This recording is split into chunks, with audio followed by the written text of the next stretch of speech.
Hello, everyone, and welcome to PostGrad Entertainment Presents PostGrad Movies. I am Cool Guy Rightpad, and I am joined by the CognitiveGamer.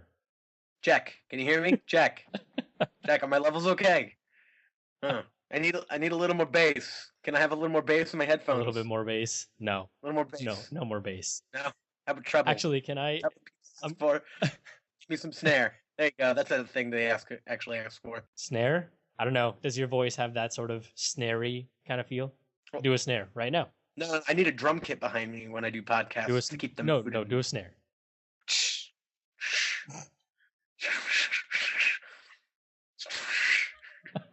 that just sounds. Drum impersonation. Yep. That sounds like you're talking. If I was a hobo, I would starve. It sounds like you're breathing into the microphone. That's what that sounded like.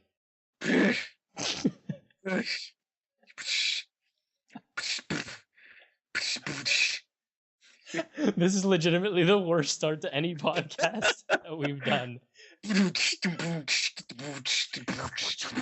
Welcome to PostGrad Movies.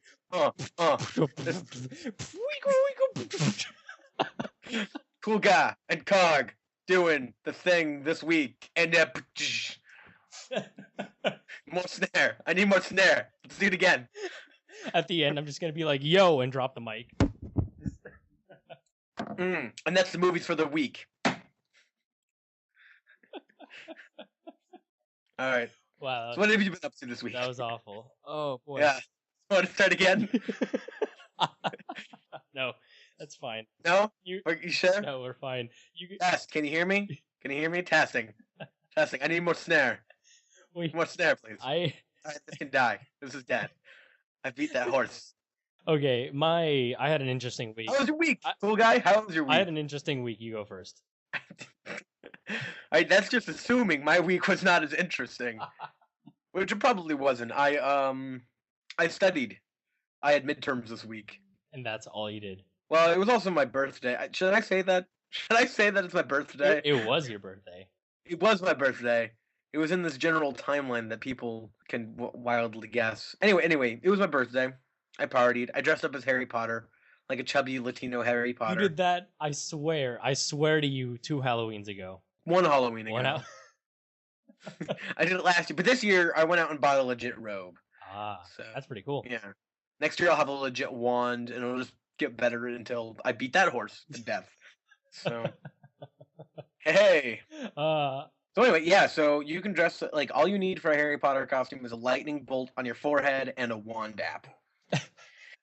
So that's wand. What I've been doing the last, apparently, 3 Halloweens, but whatever. Oh my god. Okay, and that's what you did? Why did you dress up? Did you go to an actual Halloween party? Yeah, it was like my birthday party and somebody else's birthday, and we all dressed up. Was anyone else Harry Potter, or were you the only Harry Potter? Cynic also was Harry Potter, but he had 70s glasses, so he looked like Harry Potter from the 70s. Because why not? Somebody else dressed up as Harry Potter, but her costume wasn't as cool. Her costume? There's your problem. She made a fine female Harry Potter, without doing the whole every female costume has to be sexy thing. Like, it wasn't Harry Potter in a skirt. It was Harry Potter. Fair enough. So. This isn't cosplay, people. This isn't Comic-Con. No, this is a party in somebody's apartment. Pretty lame. Actually, it's pretty awesome. But compared to, like, where you would cosplay. Anyway. Right. So how was your weekend or week? Well, my week. Let me see. Well, I can finally say that I am out of my stint of no biology because yesterday was my first day on the field working. Doing what? I went out into the field with a lot of biologists. That's basically what we did was we went out and did a lot of telemetry studies. And telemetry is that thing where you track your animals that have the radio collars on them or whatever. You put a collar on them and then you basically walk outside with a little receiver and you try and find them out in the forests, following the little beeping noises until it gets either really loud or really fast. And you find them. So yeah, that was walking through the forests of Puerto Rico. It was a lot of fun. That sounds. There's not like an easier way of doing that. You just have to like walk around blindly until something tells you there's an animal. No, it's not like science has advanced to the point where we don't need to just basically trudge on foot for miles to find animals. That sucks. I'm glad I'm a psychologist. You know how easy it is to find people? That's Really easy. right. They're everywhere. I don't know if you knew this. People are everywhere. They are. But it was really funny because when I was trying to find the place, I was driving around and I went to the place where it was supposed to be, and all of a sudden I'm following a road and the person told me keep going straight until I basically, the road runs out. And I'm going straight, and all of a sudden the road basically runs out, and all that there is in front of me is a really, really tiny road where the forest is growing in on both sides. And basically it's got, to the right hand side, it's got a do not enter sign, and then on the left hand side it says no, really, don't enter. It's one of those. And then It was like Jurassic Park. exactly, and then to the right hand Okay. side I have a camping area, and I was like, the person told me that they were working in an aviary, so there has to be an aviary here, not campgrounds. So she said, by the way, when you get to the entrance, you will probably not have signal on your phone.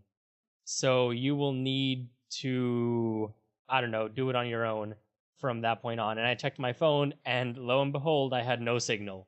So it was either go into the camping area, which was closed, or keep going straight down that desolate road. And I thought, all right, I'm going to start going straight. So I kept, that was a typical horror movie move, but Yeah, right?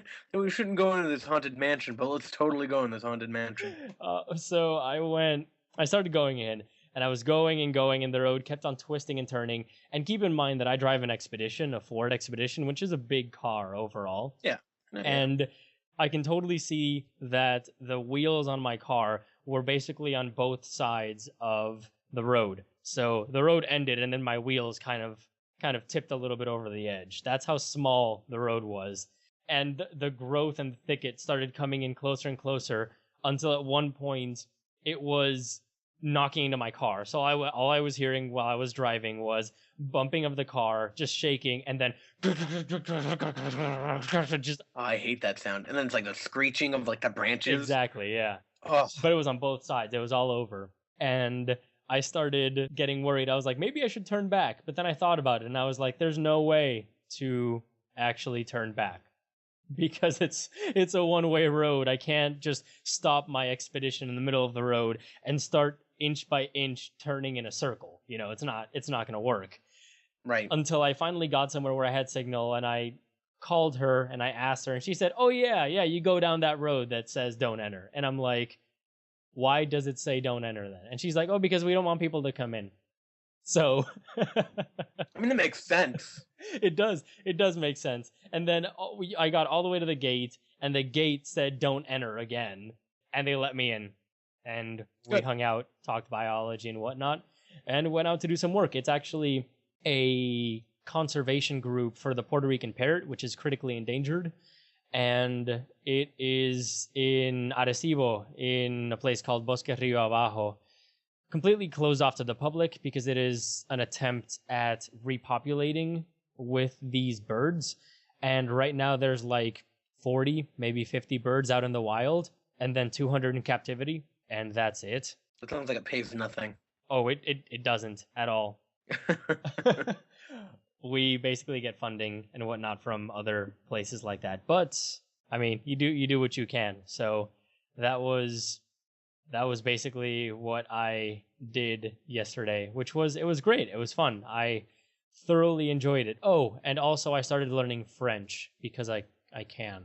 Oui. Exactly. Yes, that's yeah. Omelette du fromage. And you took that from Dexter's Laboratory. Good Yes. call.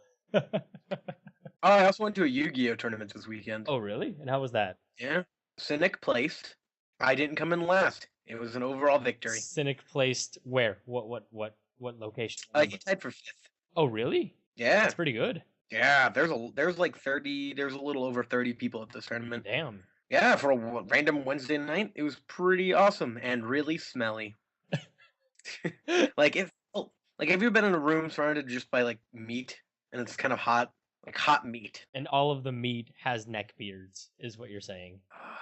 It's not. It's like they couldn't even grow neck beards. It's like they haven't shaved yet, and it's a little poking. It's like being in a room of really, really heavy set people that are all trying to jog on a treadmill. That sounds awful. That's what it was. I mean, I actually met some really, really cool people. There's definitely that dichotomy of the very, very chill and down to earth individuals that are mostly there because they're not too serious about it and they just want to, have fun and hang out. Yeah. And then there's the people that take it way too seriously. Did anyone upturn a table? Just Wah! Somebody was so close Really? to upturning a table. He was like yelling at the top of his lungs and just pointing at the person. It was hilarious. I laughed my butt off. That's pretty cool. So yeah, YuGiOh. Not as cool as saving parrots though. That's pretty rad. Do you get to keep them? Can you take one as a pet? No, that would be okay. They are so endangered that owning even a feather from one of them is illegal. What good would a feather do? I don't know, but owning a feather is illegal. So it's like those like national parks that are like, don't take our rocks. Yeah, exactly. And you're like, who gives a crap? You see that mountain? That entire mountain is a rock. Can't steal mountains. That'd be too cool. Where would you hide it? Where would you put your mountain? Your backyard? No, you can put it in the middle of the ocean or something. That no one would find that. What, do you own the ocean? What, are you trying to skip rocks? Okay. With a mountain? You're questioning the validity of my story based on me owning an ocean and not based on us moving a mountain into the sea. Yeah, that's what I'm doing. Oh my god. All right. So you had a great weekend. That's cool. You know what else I did this week? Watch some movies? I watched Carrie, both of them, actually. So did I. What a coincidence. Right. It's like we almost planned for it. It was weird. It was one of those things where the stars aligned and then I watched both Carries. And I also did the same thing. It's like those weird random energy from the center of the Milky Way that skyrocketed through the alignment of the planets, and then your Norse mythology linked with your horoscope, and you had a full amount of energy that was projected into a DVD of the 1976 Carrie. And you're doubting I can move mountains. Tisk, tisk, tisk. But yes. So let's just move on then to, do you want to start with the old one or the new one? Or do you want to just do like, here's my impressions of both of them? Yeah, I was thinking we could do sort of a compare and contrast of both Carries. So for everyone that's unaware of how we do this, usually we do theaters and then afterwards the Netflix movie spotlight, totally not sponsored by Netflix yet.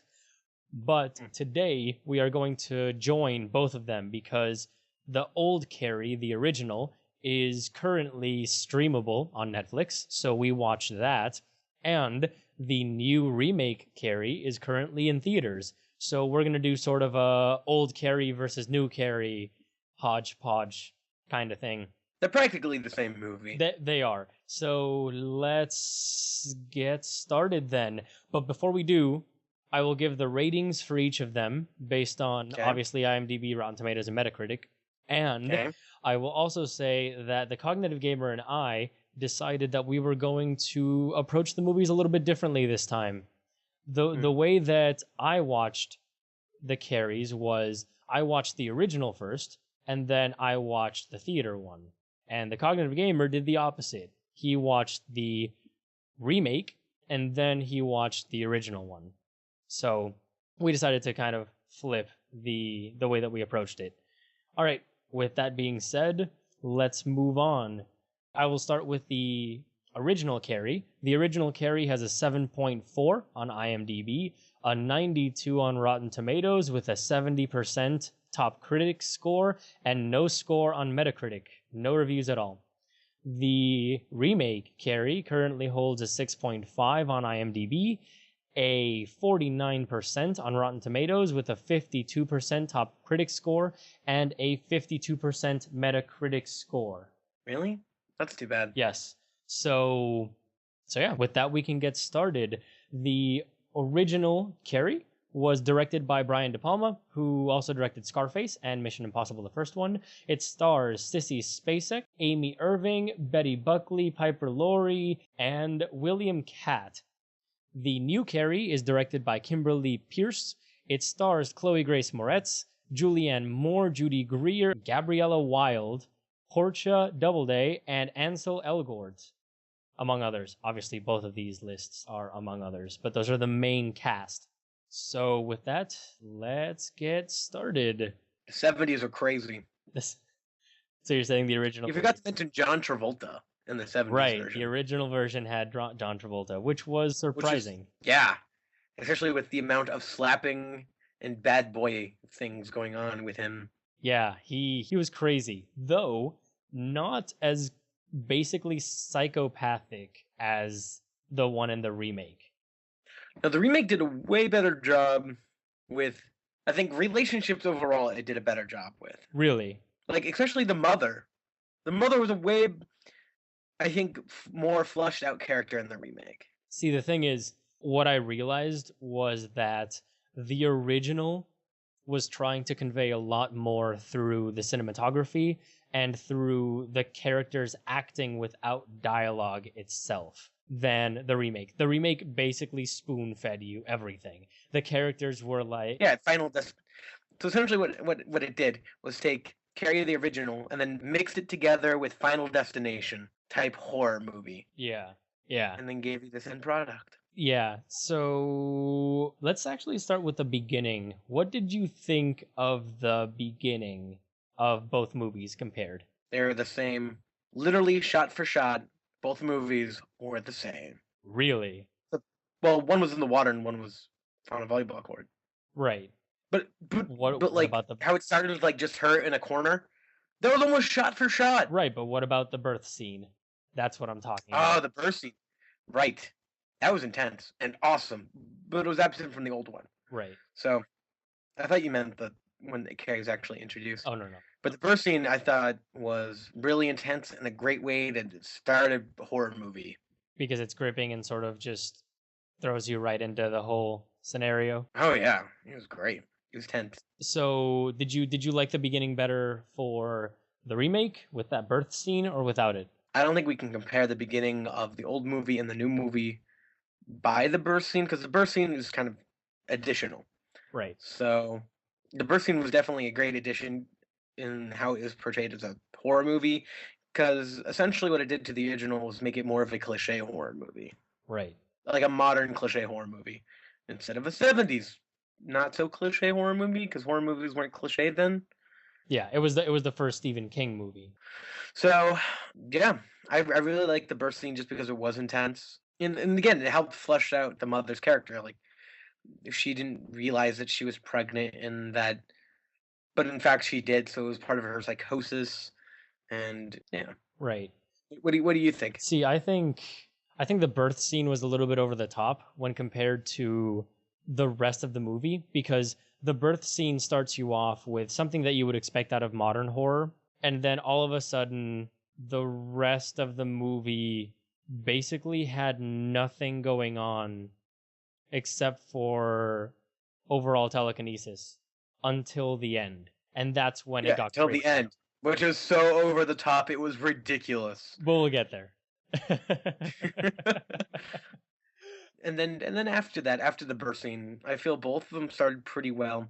I prefer the 1970s version because it gave like this dreamlike look to a girl's locker room. Right. It really gave you a sense of detachment from everybody there, everybody that was present in the actual locker room apart from Carrie. It felt like you were not being intimate with them, even though they were naked. You were being intimate with Carrie. They were very naked. They were definitely very naked. Which is weird because they weren't in high school age, which is awkward. And then the remake, they definitely didn't show any nudity. Yep. No nudity at all, which was interesting because they cursed a heck of a lot. Yeah, but sexuality always, I feel, gets censored. That's true.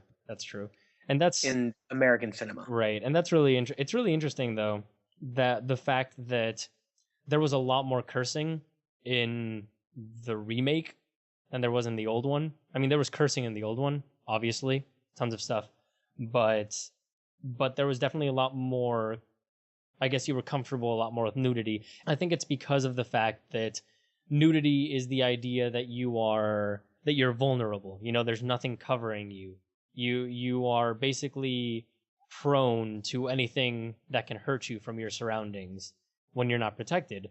And there's a level of innocence of everyone being together naked, and that innocence was destroyed when they started, throwing the tampons and when they introduced the blood into the beginning. I feel it's just the shifting views of what's allowed in movies nowadays. Well, yeah, it's definitely the shifting views of what's allowed in movies, but I feel that that's what the original Carrie was trying to get at. See, I felt like the original was making it more like a dream scene because it was very steamy, you couldn't see much, it had kind of the elegant music, and then all it was trying to convey the fact that like something dreamy and illusion-like can turn to a nightmare, which it instantly did as soon as the blood appeared. Yeah, right. And it was... Well, the new one was just awkward. It was like almost... It was trying to push the awkwardness of a girl's locker room. It really was. Because I imagine they're awkward. I know a male's locker room is extremely awkward. All the time. Doesn't matter. I agree. And I think that because of the fact that they framed it in that sort of dream and innocence perspective in the first one, the idea that it could turn into a nightmare was done really well in the original, even though I wasn't entirely convinced by the acting of the characters involved. Oh, the acting was terrible. In that opening sequence, the acting was awful. I didn't enjoy it at all, and it kind of pulled me away from the moment. But apart from that, I think that the idea behind it and what it meant worked really, really, really well in the first one. Whereas in the second one, it just seemed like they were trying really hard to make it bullying for the modern times, with the phone being pulled out and stuff like that. It's like they tried to blend what happened in the old movie, shot for shot, which was the 70s, with what happened in the modern times. And the movie hiccups a few times kind of like that. It does. Where it forgets that it's in the 21st century. I realized that, yeah, a couple times. And then it's all of a sudden like, oh yeah, wait, we have phones and texting and technology. This isn't the 70s, which is the movie, I feel like they could have easily set this movie back in the 70s. Easily, yeah. Yeah, I completely agree. which would have been great to see that even compared. Yeah, it would have been really How we think people in the 70s dress versus people in the 70s dress. Right. Which, man, those glasses and that hair. And those clothes. That hair. And it's also, because of that, it's also interesting to see the way that beauty has shifted, and the way that it's been portrayed, because the girls that were the popular ones in this movie and the current one were definitely very, very, very different in action and in looks than the girls from the previous one. You mean as far as like body image? Well, body image and also the way that they behaved with one another. It was more like Mean Girls in Yep. in the new one. And the old, I mean, obviously it wasn't like Mean Girls in the 70s version, as Mean Girls didn't exist. Exactly. But I think that in the 70s version, the girls were, and especially the main girl, were a lot more ruthless in their pursuit for self-gain, because it wasn't just the idea of bullying. In this one, it was bullying and revenge. In the 70s one, it was bullying to heighten their own bravado, their own self-image. And I think it's just because they're mean. Well, the high school sucks. High school is awful. High school actually was pretty awesome for me. Yeah. Middle school was awful. I thoroughly enjoyed middle and high school. I don't know. Yeah, middle school was whatever. It was an awkward phase for me. Right. I mean, I wore hoodies and boots all the time. For everyone, I think. And shorts. That sounds awful. I was a pinnacle of hip. Yeah, I think that everything basically changed a little bit because they changed each of the individual characters. So I would like to start talking about characters now and comparing one to the other, because I found that a really interesting exercise. In the original one, I think that Sissy Spacek did a better job being Carrie than Chloe. What? Yep. Chloe was so amazing. Though I always got the feeling it was just like watching Let the Right One In or Let Me In, the remake. Yeah. It was like, oh, she was definitely drawing some inspiration from that character as kind of creepy and foreign and alien. Right. So it didn't achieve the sort of closed off, always frightened of everything and relying on everyone else kind of character that Sissy Spacek did. Because she did a very good job of seeming like someone that was, I don't know, she was so easy to have pity on, rather than I Chloe. guess, but I like that interpretation that Chloe did because it made Carrie seem less naive, more independent, which Carrie was. I don't feel Carrie was this weak creature that was meant to be saved. She was this character that, in fact, was strong, actually very good looking, as both of the movies displayed. And obviously, there's the internet. You can't be really closed off in the 21st century. Sure, at home she didn't have the internet, but at school she used it all the time. Well, she didn't. Did you not notice that when she Well, was she couldn't type, but that doesn't mean No, she no, no, no, didn't. Like, no. she quickly learned how to use the I'm internet. aware, but did you also notice that when she was watching a video on YouTube, she was just watching it and the dude walks by and says, you can make it full screen, right? She had no Yeah, but that doesn't mean idea. she wasn't watching, videos from before, She had or saw the news, no or idea. No idea. She yeah. was completely closed off. That's why they kept on repeating, you're supposed to go to school and come back. And she walks. She didn't have a car. It was typical that she was being closed off from knowing anything at all. And I think Did she have a cell phone? I didn't notice no, that she or not. didn't. Okay. I think Carrie as a character was supposed to. Then again, I haven't read I the haven't book, read the book. so I don't know. Yeah, none of us have read the book. But I do think that Carrie was supposed to be a character that was meant to be weak. She had inner strength, but she didn't know that she had inner strength, and she never really discovered it.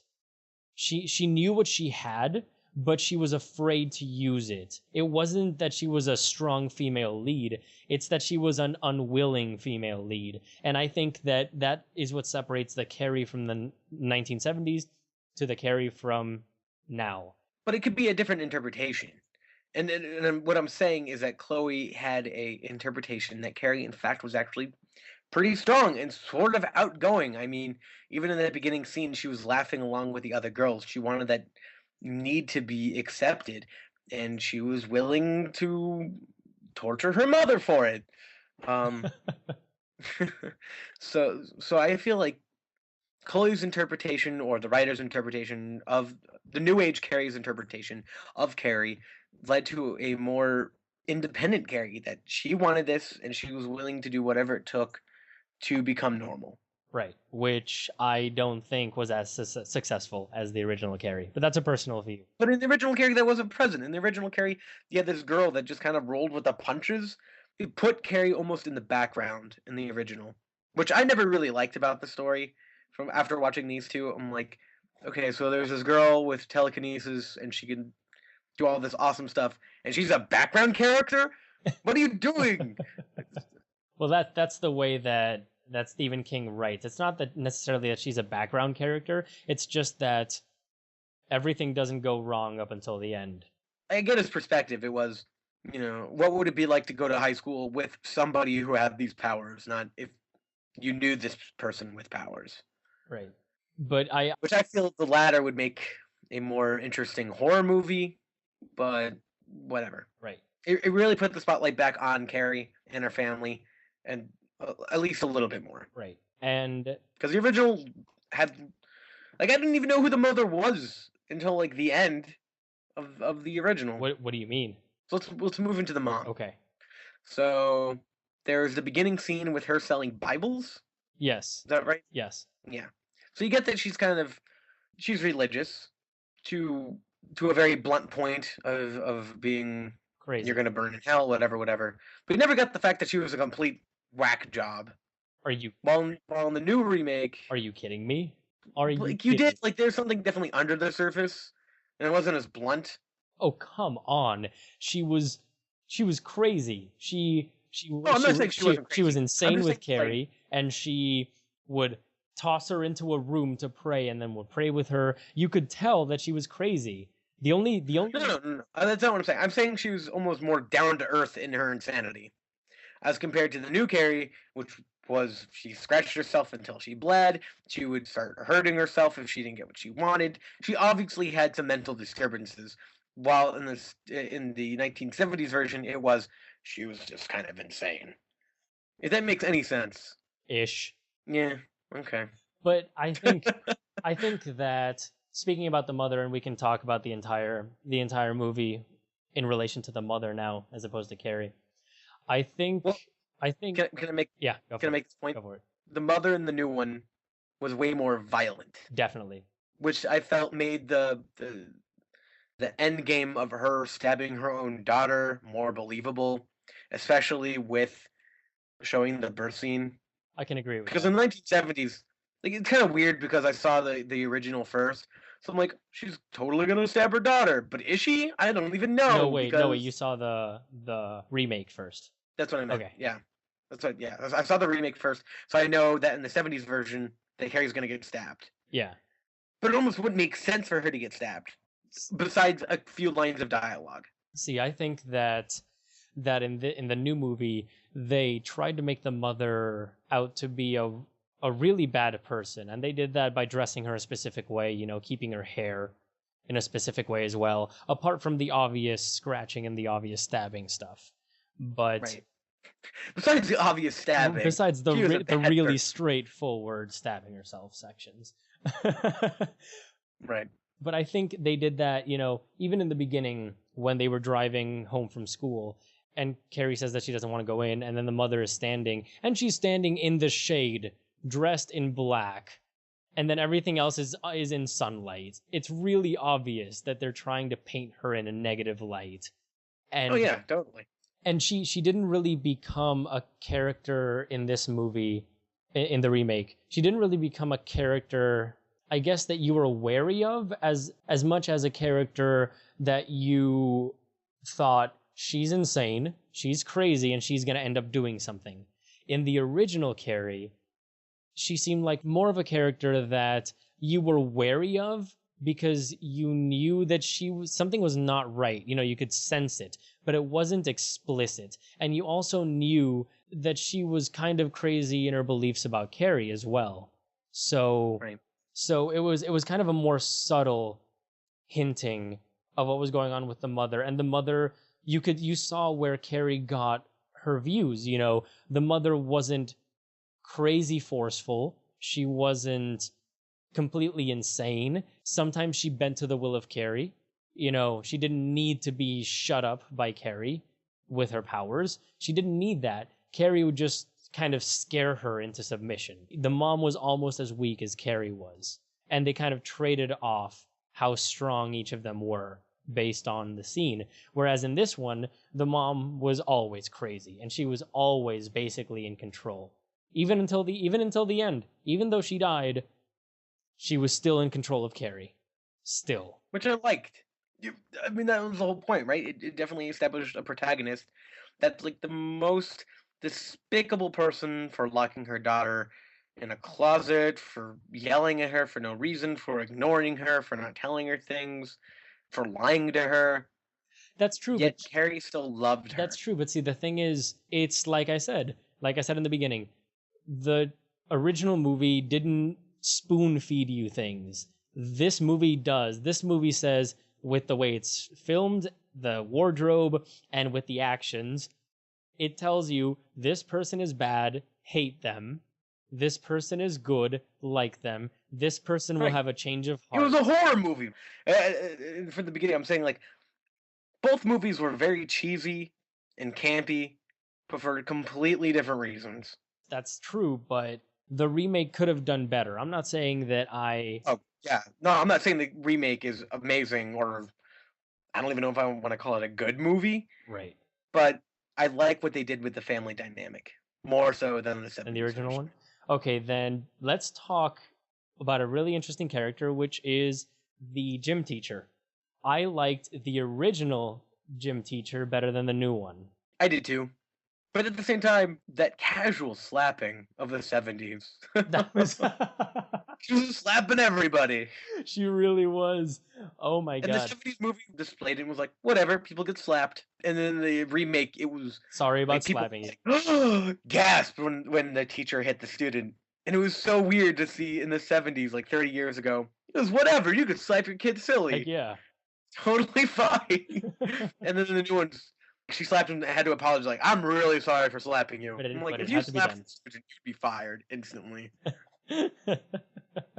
I completely agree, but I think that the character of the gym teacher in the original one was more compelling and more strong. See, she was the true strong female lead of the original Carrie. She was powerful. She knew that she didn't have the best job, whatever, but she also tried to make things right in her own way.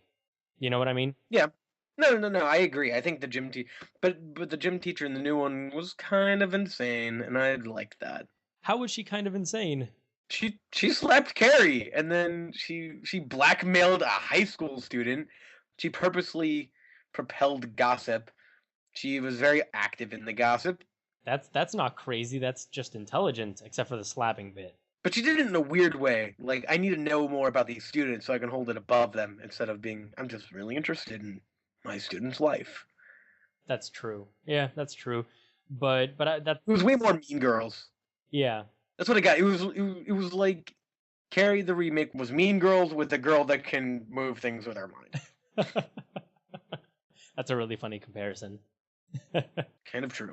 Okay, can we talk about the lead antagonist, which is the girl, the female, prissy little annoying girl? I don't even know her name. What's her name? Ugh. I don't know. I just know Sue. That's a nice one, right? Yes. With curly hair. So we're doing the bad one first. She was BITCH, Right. I'm glad you spelled that out for me. Well, you're welcome. I'm trying to do the whole high school thing here. It's okay. See, it's gonna start seeming like I prefer all of the characters from the original one, but I did prefer the female. I'll get to the ones that I prefer from the new one, but I preferred the female antagonist from the original one because she was insane. Oh yeah. She was. They both were insane. Whoa, well. But the new one was just stupidly insane. Yeah, the new one was just sort of like a la kind of insane, whereas the old one was legitimately psychopathic. She was a sociopath and she was insane. Yeah. She had problems. It was, oh no, I love you, blowjob time. Oh, you'll help me I hate Carrie, blowjob. I really hate Carrie. It was just so. Ugh, it was really creepy. She was really weird. It was also weird how the 70s version was way more explicit with the sex scenes than the new one, but the new one was also way explicit. Yep. Can I just mention that, like, it was like the scene in the movie theater when she just goes down on her boyfriend to convince him to essentially ruin this girl's life, which is pretty explicit, and I don't know if you can get away with that so much nowadays. You could. But then, like, the high school teacher's getting hit on by high schoolers, and it's kind of sexual and awkward. Yeah. It was weird. Anyway, sorry, I digress. Yeah, I agree. The older antagonist was better, because the new one almost seemed cartoonish. Exactly. In her dastardly way. She was basically a cardboard cutout of a character. She was just... It was cartoony. It really was. With her, oh my god, I'm doing something wrong. Daddy, come help me. It was everything that you would think a prissy girl was, which is a daddy's girl that's always helped by him and that has entitlement issues. That's basically it. Whereas the old one, she was a very, very independent girl that was just crazy and knew how to manipulate everyone. All right, how about Sue? Sue? Kind of the same in both. See, that is a tough question. She was the same. Yeah. Except she was a plot device. She was, yeah, exactly. In both movies, she served as a plot device, and I love that ending though with Sue of the original. Oh, of the original one. That was great, like the Twilight Zone-y type of ending. Yep. I completely agree. Based on how about we talk about Sue and then we'll talk about the ending with Sue after we're done talking about her. Before we get into that, can we talk about Tommy? Okay, Tommy first, then Sue. Yeah. Okay, cool. So, Tommy, what did you think? I like the new one way better. Really? Oh, the old one was just like a scumbag. He was scuzzy. It was weird. I didn't get Tommy. I completely agree that the new Tommy was way more charming than the old Tommy. Yeah, but it was genuine in his charm. It really I was. honestly felt that he really liked Carrie, even though he was dating Sue. Yep, I agree. But he was also pretty faithful to Sue, and so it was like this weird, do I go with the girl that's popular or do I go with the girl that's not popular? And we'll never know what will happen if they went to the after prom. Exactly. Though because he died via bucket. Though I do think that the old movie was less explicit in the relationship between Sue and Tommy. I mean, they were together, but really they weren't, because Tommy was more of a playboy, more so than John Travolta's character. And when Tommy went to the prom with Carrie, you saw that he started liking her from the moment he picked her up. So when he picked her up, he was just whatever about it. He started being charming, and then he started realizing that she was really nice under the surface. Whereas in the remake, he was on her side from the beginning. He was just a nice guy overall. That was no. What happened was that he started to like her before they went to prom. But he really wanted to go with his girlfriend that he was going with for a long time. In which one? The new one or the old one? In the new one. Yeah. So he obviously was with Sue. They were in a relationship. But I got the feeling that he liked Carrie. Right, yeah. Even before prom, because he complimented the poetry. Right, they switched it. For her. Right, he helped her in the library. They switched it around. They had they instead of Carrie in the original one when she said that his poem was beautiful, they switched it around and had him defend Carrie with her poetry. Yeah. Right. Yeah. So So I got the feeling that he actually liked her and didn't mind going to prom with her. Right. Even though he did put up a fight. I mean, you'd have to. If your girlfriend was like, you should take this girl to the prom, you're like, oh, okay, no problem. Right. But I felt in the original, Tommy was a sleazeball that just wanted to get some action on prom night. See, I feel like he was a sleazeball, but like I said, when he picked up Carrie and he started talking with her, he was trying to be nice, and then he actually ended up being legitimately nice and started seeing Carrie for more what she could be rather than what everybody else had told her, and he was really close to a change of heart when he got hit. I don't know how you drew that. He ignored her the entire time and then all of a sudden kissed her. I thought that they did the dance scene between both of them was way better in the original than it was in this one. Both the camera work and the way that they both interacted. Yeah, the dance scene definitely was, because they got rid of the kiss as well. Yeah, right. Which was interesting, but at the same time, that's totally what would have happened, because with everybody had cell phones, you feel that social pressure that people can see and then instantly communicate. And Tommy was a different character too, so he wouldn't have kissed her. But he was way nice. Right. But that's another thing. I don't think it's believable that Tommy would kiss Carrie at the dance where everybody can see him. And then tell his girlfriend. That's the thing. In the original one, it makes sense. In the remake, it doesn't make sense. In the original one, people could see him. Everybody he goes to school with, including all his friends. It doesn't matter to him. Remember, he was, like I told you, in the remake, he was in a committed relationship with this girl that was popular, but was also nice. In the original one, he was in a whatever kind of relationship, pretty much open-ended because he was a playboy, with a girl that had a change of heart. The girl had a change of heart, not him. He was still a playboy, so he wouldn't have cared about kissing Carrie in the actual prom. I still think he was a sleazeball and just wanted action. Because he left Carrie's side as soon as he got a chance, which is when the gym teacher came over. He ignored her in the car. He left her side again when the gym teacher showed up in... Yeah, but that was a little bit like, okay, I understand that you two need to talk. Instead of, in the original, being like, oh, there's my out. He also didn't leave her in the car. No, he didn't. But he was like, it would look awkward if I danced by myself. Instead of, in the remake, it was way more charming. It was like, it'd be silly if I danced by myself, and then did a gesture, and it was sweet. Completely. I totally agree with you that this new guy was way more charming than the old guy. Oh yeah, it was great. But I still think that there was some sort of a change in character that happened with Tommy at the actual prom. which you could see unfolding before you, which is why the kiss made sense and why it worked for Carrie. And that's why I really honestly think that the emotional climax of the movie was the kiss scene. Everything that happened during the dance and the kiss scene in the original. And the movie's climax was when Carrie went crazy. Whereas in this one, let's talk about that. Yeah, in this one they were one and the same. It still felt really jarring. All of a sudden to be, oh no, it's really sweet. I'm gonna burn the whole place down. Okay. See, I was in both movies it felt like that. I completely agree with that of all of a sudden being normal and then just holy crap, you know. Though I think that they went a little bit overboard in the new one. I think they both went overboard, but for different reasons. The old one went overboard for just being so outlandishly lame. I'm gonna get electrocuted via microphone, and he holds on to it for like 3 seconds. See, it's so stupid. And then the new one was the boy who got caught in between the bleachers. Yeah. God, that was visceral.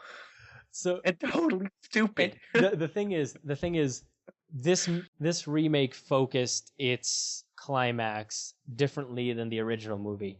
The remake focused its climax on broken dreams and revenge, and the original focused its climax on the fulfillment of prophecy, basically what had been hinted at the entire movie for Carrie, right? And an uncontrolled unleashing of anger. I agree with that.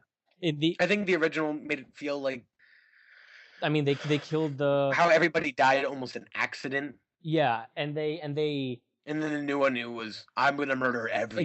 Exactly. She was in the new one, she was focusing on who she was gonna destroy, whereas in the original, when she was actually in the prom, it was more of her psychic powers were being unleashed on everyone.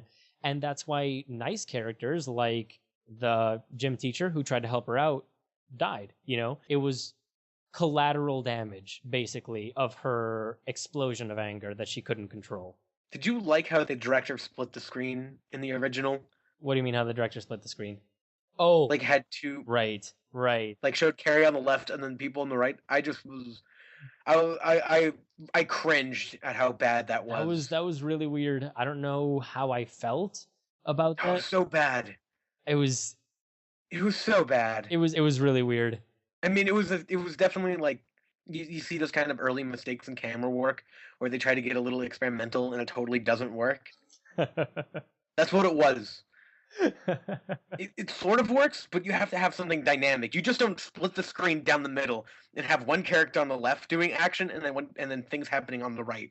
Yeah, that doesn't work. It felt really weird, considering the fact that so bad. It's. So bad. I mean, it was the prom scene, even the old one. No matter how cheesy it was crazy. It was one of those things that I was watching the movie and I honestly didn't expect it to go down that way. The only thing that kind of took me out was the really bad water hose. The hose. I'm gonna try to grab the hose. Oh no! It was like a cobra, just like on everybody. Those don't even exist anymore. Oh man! But it was that kind of took me out of it.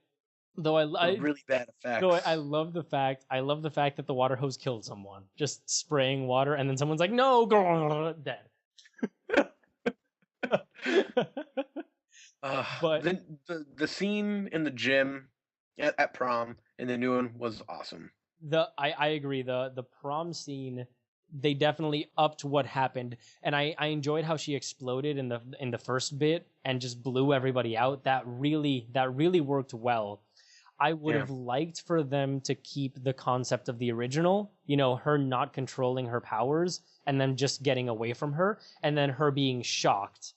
Because that's basically what happened. That's why I didn't really enjoy the fact that she basically started crying about what she'd done later, because it didn't feel natural. It felt like she was... I thought it was fine. I felt like... She knew what she did. Yeah, but... She understood that she murdered a lot of people and that she was probably going to jail anyway. So let me just kill myself in a house. She was showering and she was going like, "No, what have I done?" But it didn't feel natural. It didn't feel real. It didn't feel like she truly grasped what she had done. Whereas in the original, she was basically walking. She was repeating what she did every single day, coming back from school, just walking by herself, completely in shock. Completely in shock. You know? Right. And I get that. and she didn't chase down the people that did her wrong. They just found her in the car and she blew it up because it was in her way. It wasn't that she actively tried to murder them. She was just completely lost in herself. And then she gets back. Can we talk about how bad the special effects were? Yep. In that car scene. Yep. In the remake. Yep. Awful. That was awful. Awful. When the really evil girl went through the front windshield, that was terrible. Yep, it was completely terrible. I did not like anything outside of the prom of the gym. That was gratuitous. It was unnecessary. But everything. It looked good. It did. It looked great. But if they would have taken that spirit of unleashing anger gratuitously without focusing it, with what they did with the prom scene in this movie. If they would have taken those two and then had it be in the remake, it would have been amazing. It would have been insane. I still feel both movies were kind of lame. That's the prom scene was just horrifying in the fact that everybody, characters that you enjoyed died. Yeah. She didn't spare anyone. That's why the original one was horrifying. This one was just one of those things where you're like, oh my god, and you laugh. You're like, oh god, oh god, another one. It was so funny. It was so over the top funny. It really was. It really was. But going back to the bleacher scene, because that was just so over the top. That was one of my biggest fears in high school. Was definitely getting crushed with those bleachers. Yeah, no, I agree. But I think that the most over the top one was when the trampling. No, not the trampling. That would make sense. I mean, that happens all the time. The most over the top one was when she grabbed one of the popular girls and just started shocking her with the cables over and over and over again. Just shock. And her boyfriend had to watch it. Oh man. Oh, those special effects. Right. The first time that Carrie picks up her mom in the remake, those special effects were terrible. Yep. Yeah. Yep. Okay, so let's just skip to the end. Wait. We still have to talk about Sue. We haven't talked about Sue. She's a plot device. Right. She's a plot device. Yep. I liked her character, but they introduced the fact that she was, again, they spoon-fed you the fact that she was nice in this one. It wasn't like she had a change of heart while thinking about it. She was already on Carrie's side from the beginning. Which I liked. Yeah, I mean, it was all right.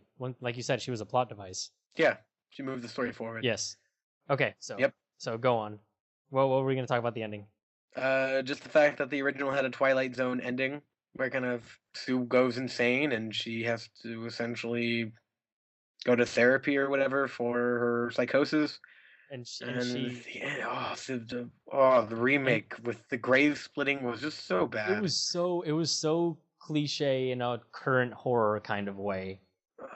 I think it's what they did. They took this old 70s version of this movie that quite honestly wasn't that great by today's standards. By today's standards, I agree.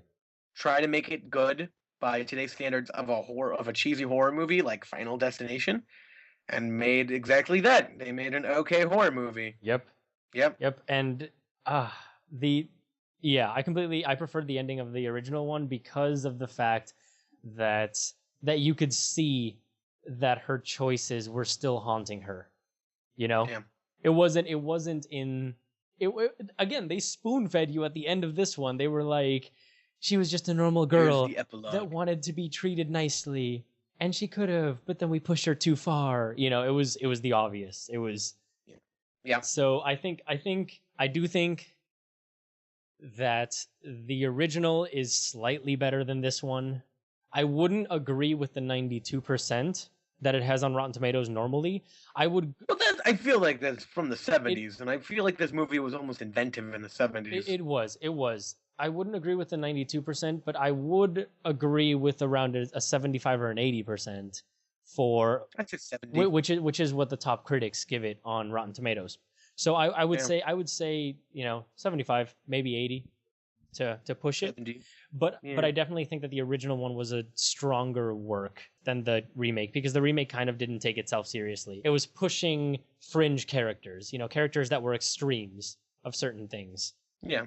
It was Final Destination. Exactly. Mixed with Mean Girls. Final Destination, as written by Stephen King. Stephen King is like that, though. His books sometimes don't translate very well to film. But they're horrifying. They are. Okay, the ending of It was terrible. They are. Well, are you talking about the movie? Yeah. Well, yeah. His. But in the book, I'm sure it's horrifying. Yeah, no. Everything about his books are horrifying. The only book that ended worse than the movie, meaning it was lower tier to the movie, was The Mist. Correct. Okay. Yeah. I still need to see that movie. You should. You should. Yeah. It's wonderful. Yeah. But I want to talk, before we move on to anything else, since this is our main segment today, I want to talk about what work was done with the camera and with colors, because the technical aspects of the original movie were startling.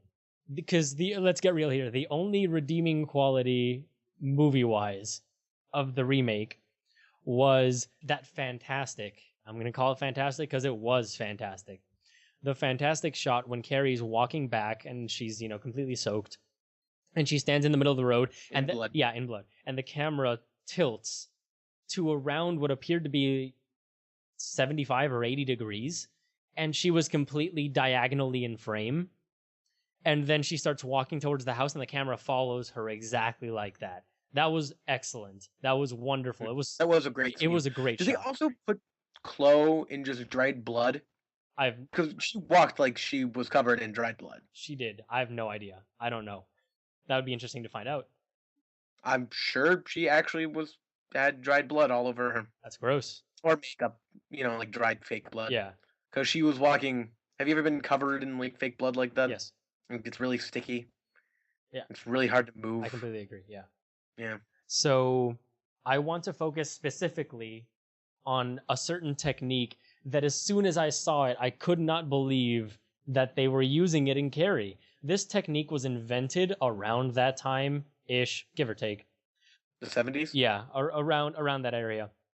What it is they were trying to do this sort of deep field focus on people where everything is in focus from right in front of you all the way back, and you can see everything perfectly and clearly. And the way that they achieved looks like this in that time was by achieving a sort of pseudo deep field. And that's why, did you notice in certain times in the original Carrie, they had Carrie in focus, the person in the front in focus, and then sort of something in the center that was blurred. Did you notice that? No. Really? I may have been eating popcorn. Wait, in the original one I'm talking. Did you make popcorn for the original? original? I may have been eating popcorn. Nice. I'm not going to buy movie popcorn. Okay. From a movie theater. I'm not spending $20 on popcorn. I know. But yes. Spending my 80 cents on my Jiffy Pop. Exactly. So in the original Carrie, they did that. They had a character all the way in the background, really far away, a character in the foreground, and they had a sort of out of focus in the center. So you had... Wait, did they swoop in on Carrie? What do you mean? To keep her in focus? No. Like the totally cliche 70s horror. No. No. The way that they did that was, they could have done it one of two ways. I'm not sure how they did it in this movie, but they could have done it by popping the lens off of the camera itself and very slightly tilting it to one direction or the other.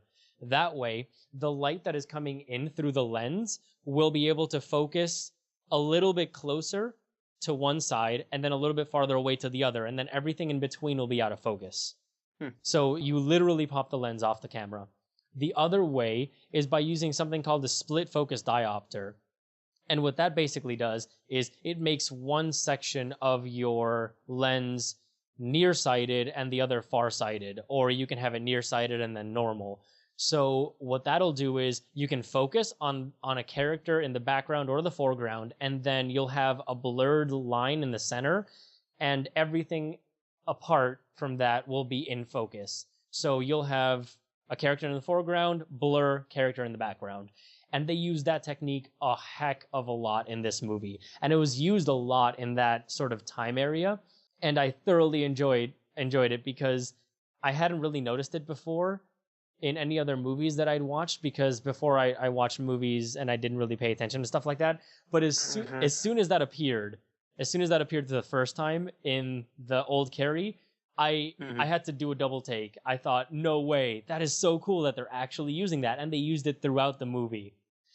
And they had a lot of really technical camera work. They had a lot of what?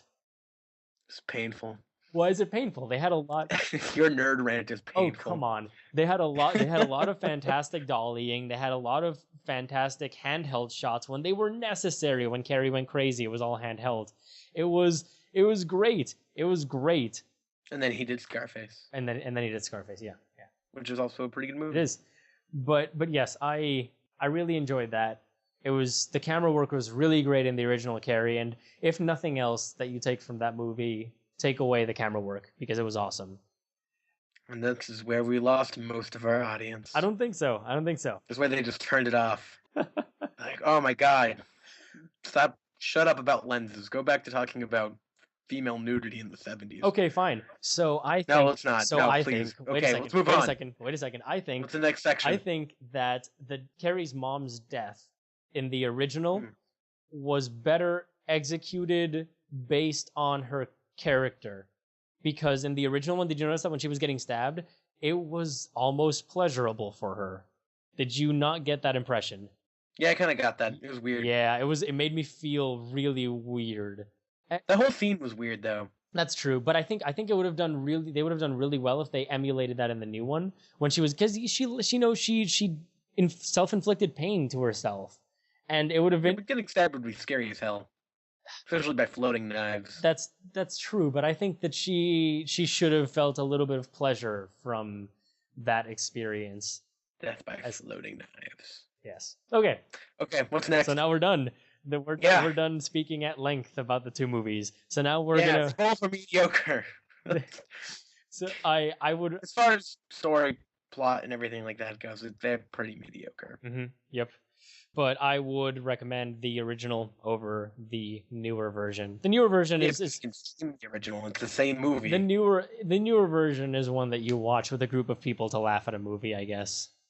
I don't think it was that bad. Well, I think it's a movie you rent when it's in Redbox, and you're like, oh, you know what? I kind of want horror movie to cuddle. I can sort of understand while also surf the internet. Right. Yep. Whereas the original one was more of a... You actually had to pay attention to what was going on because they weren't going to spoon feed it to you. The basic plot was... All right. Agreed.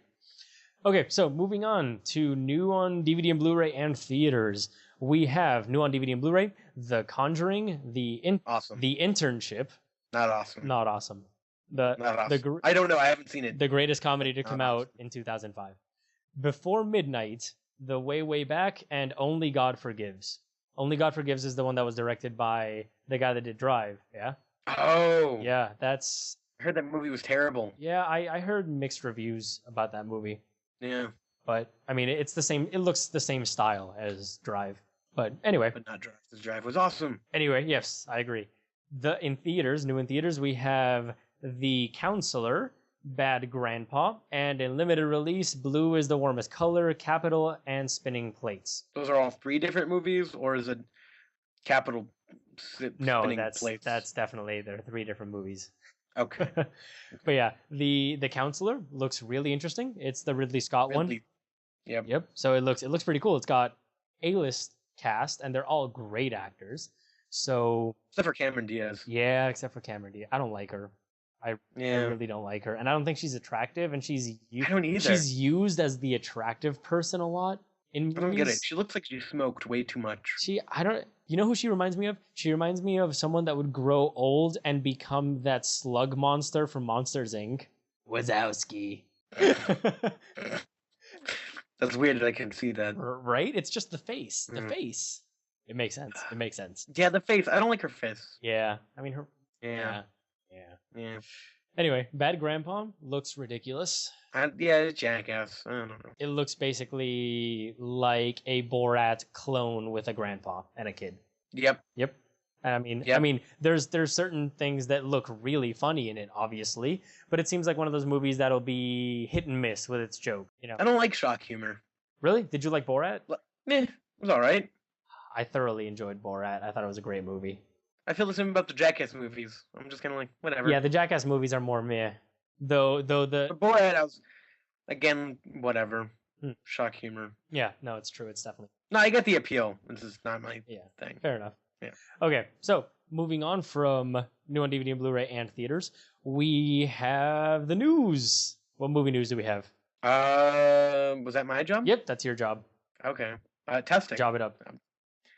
Okay, so we'll start with the most exciting news. Which is? And that's Abrams and Lawrence Kasdan takes over Star Wars Episode 7 screenplay duties. Really? Yep.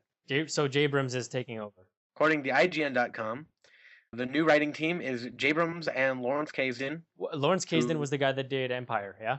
Empire Strikes Back, yep. Yeah. It's taking over the script from Michael Arndt, who did Little Miss Sunshine and Toy Story 3.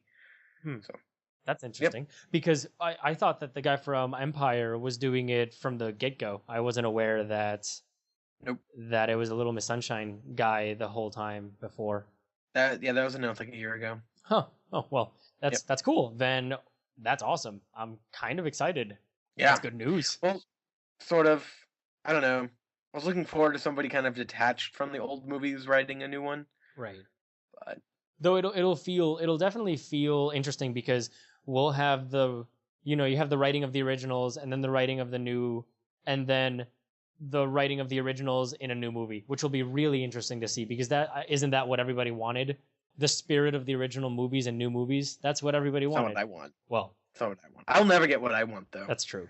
I want the extended universe, which is so much cooler than the actual movies. The extended universe is enormous, and there's it's so cool. It's so much cooler than Luke Skywalker. It is. Honestly, it is. All the history and all the lore and everything crazy and all the battles that happen. You're right. I agree with you completely. Yeah. It will never happen. I'll never get a Jedi Outcast movie. No. No. So, what other news do we got? Going from completely awesome to completely irrelevant. Production to resume on Mortal Instruments sequel. Oh. Yeah. Oh. Watching the original Mortal Instruments trailer, I saw it before we had started doing the podcast, and it's what gave me the idea, because we were talking about doing the podcast, and it's what gave me the idea for the original crappy trailer of the week. That trailer was okay. The not week. Oh, come on. It did exactly what it was meant to do. No. Inspire you to feel like you're watching another Twilight movie. It inspired you to feel like you were definitely not going to watch that movie, and if that straw Nobody was... did. If it flopped. Good. I'm glad. Because that looked terrible. Terrible.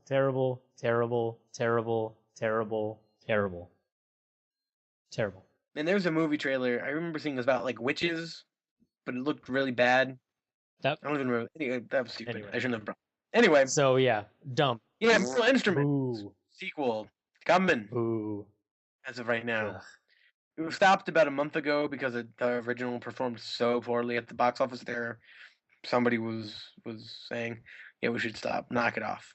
We're done." Which would have been the high road. Would it have been? I don't know. I feel like it comes down to numbers at that point.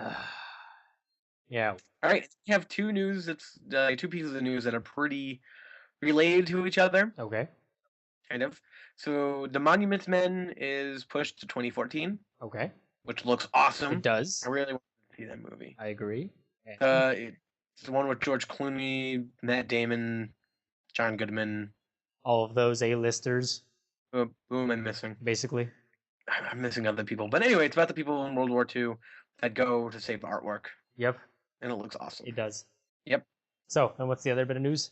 Okay. And The Wolf of Wall Street, which was pushed to 2014, is now coming back to 2013. Really? When? Christmas. Nice. Yeah, they wanted to get it in right before the Oscar season ended.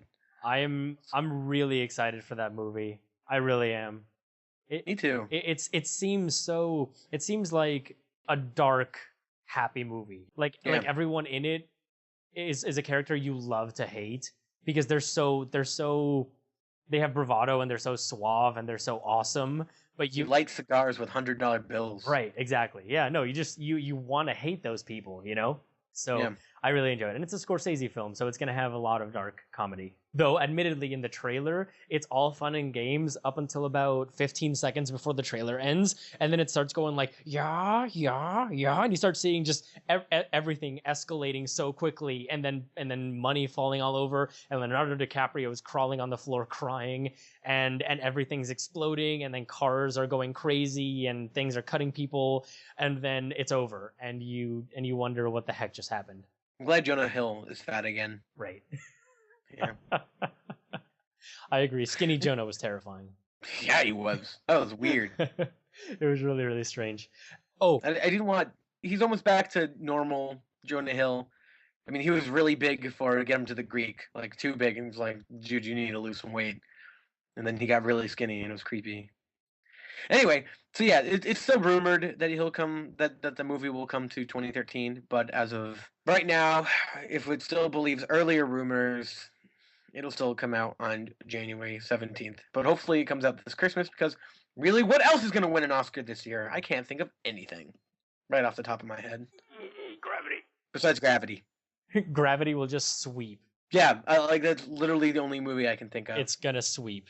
And besides like the unknown movies. Yeah, that did. I think Gravity will sweep, and along with probably The Counselor. The Counselor will probably get nominated for a couple things.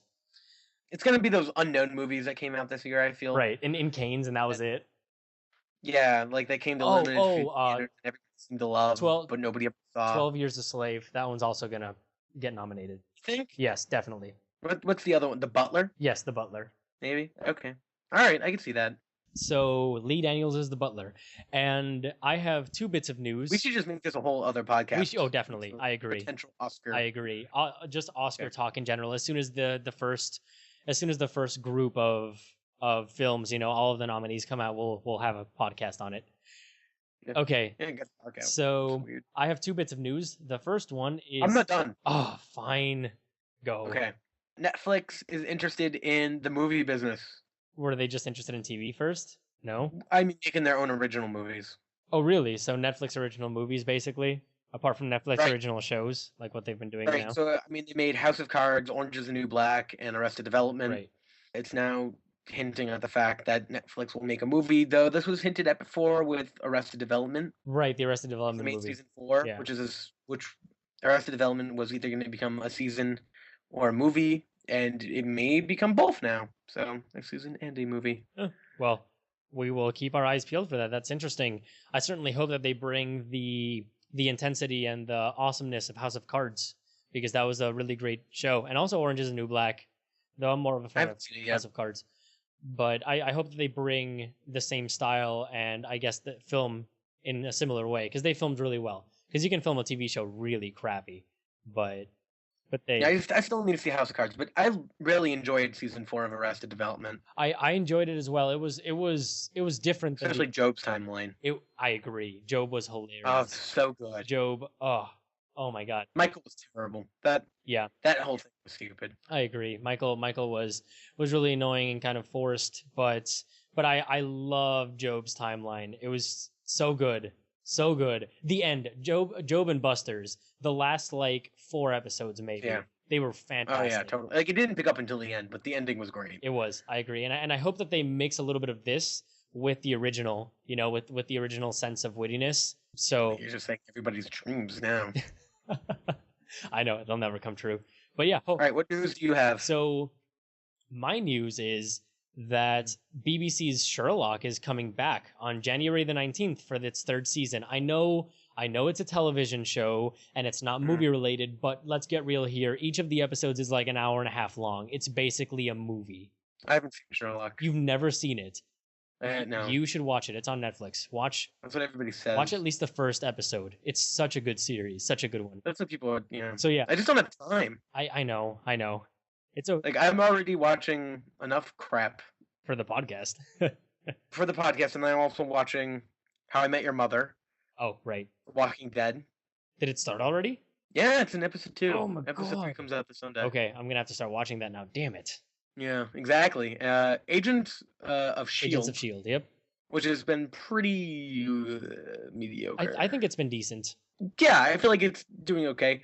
It's not as marvelly as I would like it to be. I think that's what everybody expected it to be, very superhero-y and very Marvel-y, but I mean, it's not feasible. It's a television show. You can't do that. You could have X-Men running all over the darn place. Dude, come on. That would be so cool. I would much rather that than this weird, It would be almost NCIS-like show. It would be cool, but it's not feasible to do. It's totally feasible. No way, with the special effects required to do that. You don't need the special effects. Yes, you do. You're talking about having X-Men running around. X-Men could be anything from somebody healing somebody to shooting lasers. Oh, come on. Like, that would just end up like Heroes, except worse, because Heroes was a great show first season. Second, maybe. It could be. I think a mix of Heroes and CSI would be awesome. Well, that would be awesome, but which is exactly what Agents of the Shield should be, because it's already like NCIS mixed with Alias. Alias, maybe? yeah, I'd say Alias, maybe the X-Files or something like that. But it's like this weird mix of detective work and then like secret agent business. Right. But anyway, we're not getting to Agents of Shield. Anyway, I recommend that you watch at least the first episode of Sherlock. Set aside a movie time and then just watch that first episode, because it's a glorious show. It's phenomenal. And I'm also watching American Horror Story. Right. Which that new season is WTF to the max. I have to start watching that show, but that comes later. The first season is so good. Okay. Well, yeah. So Sherlock comes out January the 19th on the United States on PBS Masterpiece. And as of right now, as of the time that I last checked, there has still been no release date announced for the UK time. So we will find out as soon as we find out, though it'll probably be way before the US. And in other news, you remember about 2 or 3 podcasts ago when I mentioned Jennifer Love Hewitt giving handjobs? No, for some reason that has slipped my mind. Slipped. So yes, I actually went and tried to find information for you, because I said that I would talk to you about it in the next podcast, just mention it to you what it was. And it's been 2 or 3 podcasts, so I figured I'll mention it now. So Jennifer Love Hewitt is in a, get this, Lifetime show, right? Called The Client List. And she's got a southern accent, and she gives handjobs. She a prostitute? No, she's a masseuse. She's a masseuse. Is this off that other thing that happened on Lifetime? I think it was on Lifetime. What other thing? It was about a masseuse that actually was a prostitute. I don't know. Maybe actually, she was a Zumba teacher. No, then no. It's definitely Jennifer Love Hewitt being a masseuse, saying no, I'm not going to be that type of a person, and then totally doing it. Right. I always see commercials on Hulu for a show kind of like that. Yeah. So if you want, there's a trailer out there, so you can watch it if you like. No, it's okay. No, it's all right. All right. So with that, I don't like Jennifer Love Hewitt. Yeah. Oh God, Ghost Whisperer was so stupid. It was like my mom's favorite show in high school, so I watched it a few times. It was so bad. Yep, I agree. So bad. Okay. Anyway, moving on. 2-0, because we're done. Oh, that was news. We're done. We're done? Yeah, we're done. Can you hear me? Testing. Test. We appear to have lost connection. Can you hear me? Stand by. More snare, please. Up the snare. Can I get some more snare? More snare? More snare? Too much snare. Lower the snare. We lost everyone again. Yep. Everyone, as in the 3 people and that random Cambodian deer that can navigate computers. And your uncle. That's my uncle. Okay, so yeah, with that, I think we are done. So if you have any suggestions for the Netflix movie spotlight, totally not sponsored by Netflix, you can get into contact with us about that or anything else that suits your fancy at postgradentertainment@gmail.com. I am Cool Guy. So postgradentertainment@gmail.com? Yeah, postgradentertainment@gmail.com. That's an email, right? That is an email that you can send. I can't snail mail you anything? No, you can send emails to me, though. I like emails. I like emails, too. They're instantaneous, which is nice. I think I'll send an email. Oh, really? Great. Yeah. Did you know the E stands for electronic? Because it is through the online. What does a little A symbol stand for between entertainment and Gmail? The @ symbol? It means you are delivering it to a certain address. So you have the name in the beginning, and then the @ tells you which, for example, PO box you are delivering something to. It tells you that But it's a virtual PO box. It is. It's a virtual PO box that is hosted by Google, which is called Gmail, which stands for Google Mail. Ah, this seems as forced as a new Carrie movie with electronics. Anyway, so you can send us emails at postgradentertainment@gmail.com. Exactly. You can also follow me on Twitter at CognitiveGamer, and you can follow Cool Guy at the right pad. The right pad. And we're talking about Twitter handles. Right, Twitter handles. And Twitter handle. Right, with the @ because you're sending your tweets to a certain PO box. What happens if I use a hashtag? Hashtag this podcast sucks to let us know what you think of us. I don't think we would ever see that, because I don't look at negative things on the internet. So, yeah, you can find us on Twitter as well as email us. And you can also find us at PostGrad Games on YouTube. Our channel is PostGrad Entertainment. What's the YouTube? The YouTube is youtube.com/user/PostGradEnt. For PostGrad Entertainment, not PostGrad Smokers.